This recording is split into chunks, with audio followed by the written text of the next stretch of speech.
Multiple Fox News hosts knew the president needed to act immediately.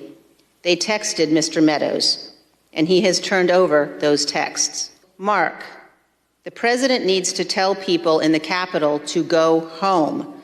This is hurting all of us. He is destroying his legacy, Laura Ingraham wrote. There were likely not all Trump supporters, and there are some reports that Antifa sympathizers may have been sprinkled throughout the crowd. Can he make a statement? Ask people to leave the Capitol, Sean Hannity urged. It was a massive, peaceful protest in support of President Trump. You had hundreds and hundreds of thousands of enthusiastic, law-abiding Americans. Please get him on TV. Destroying everything you have accomplished, Brian Kilmeade texted. I do not know Trump supporters that have ever demonstrated violence that I know of in a big situation. He's got to condemn this shit ASAP. The Capitol Police tweet is not enough, Donald Trump Jr. texted. Meadows responded, quote, I'm pushing it hard. I agree. Whatever my father said on January 6th was mild in comparison. You would see absolutely no deviation. Still, President Trump did not immediately act.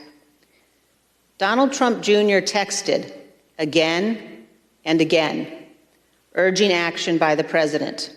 Quote, we need an Oval Office address. He has to lead now. It has gone too far and gotten out of hand.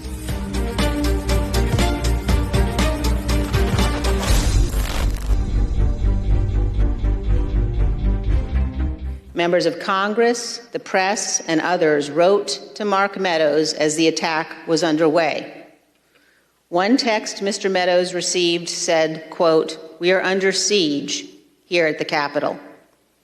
Another, quote, they have breached the Capitol.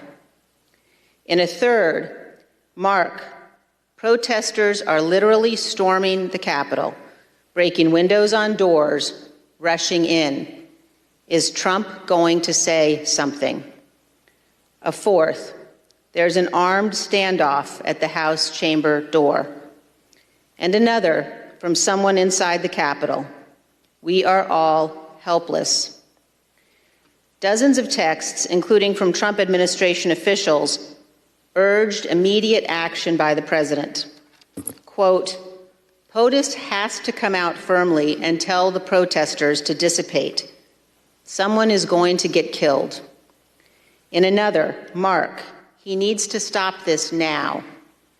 A third, in all caps, tell them to go home.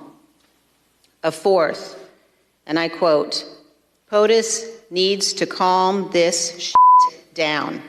These non-privileged texts are further evidence of President Trump's supreme dereliction of duty during those 187 minutes. Well, it's disappointing and unfortunately not surprising that some of the very same individuals who are willing to warn, condemn, and express horror over what happened on January 6th in private were totally silent in public, or even worse, were spreading lies and conspiracy theories and continue to since that time.